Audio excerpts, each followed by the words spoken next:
Hey, this is Ethan and welcome to Brain Flux. So today we're going to be talking about the sine right after this. Again, that's why I got more verses than Genesis. I guess he gave me this gift to remember him. You gotta find your diligence and execute it with energy. Cause if you influencing anything else, you only a hindrance. Okay, now let's get into the sine rule. So if we would have a triangle ABC, and then, well, the opposite sides are expressed in lowercase, so this is A. This side right here would be B, and this side right here would be C. Now, the sine rule looks pretty much like this. It's more of A sine A is equal to B over sine B, which is equal to C over sine C. Now, how does this work? So you only need, well, two parts, either this, that, or you can get this and that. So what it's showing is that if you have angle A and have side A, you can use that to find side B if you have angle B, and the converse is also true. And we can also talk about these angles. So in other terms, what we're talking about is that you can use it to find any angle if you have one angle and the corresponding side, and the side of that corresponding unknown angle. So now let's look at how we derive this. So the first thing that we're going to do is that we're going to draw a height from point C. Yeah, it's supposed to be perpendicular, and we're going to denote it by h. So now what we're going to do here is that we're going to use our trigonometric ratios. So we know that sine A of this right angle triangle which is formed here is equal to the opposite, which is h,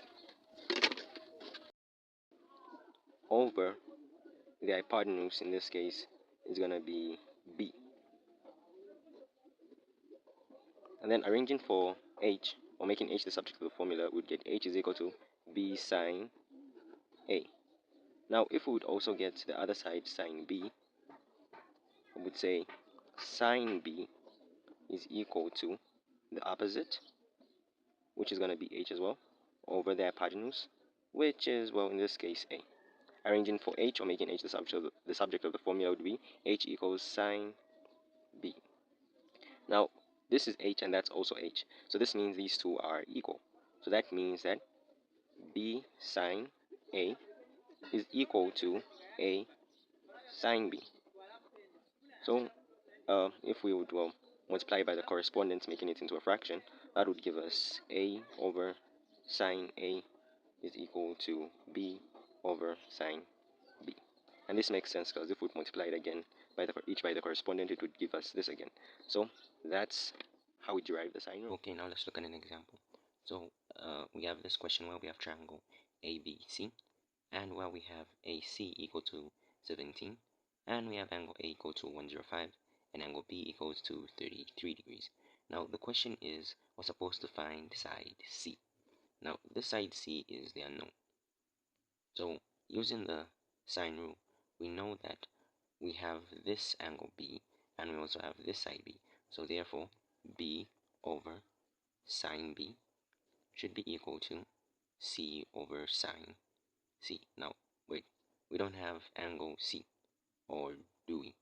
Well, we know that the interior angles in any triangle add up to 180. So what we're saying is that 105 plus 33 plus angle C would be equal to 180. So angle C would be equal to 42 degrees in this case. Yeah, 42 degrees. So now, substituting all the known values, we're going to get B, which is 17, over sine B, which is sine 33. That's going to be equal to C, which is what we want, over sine 42.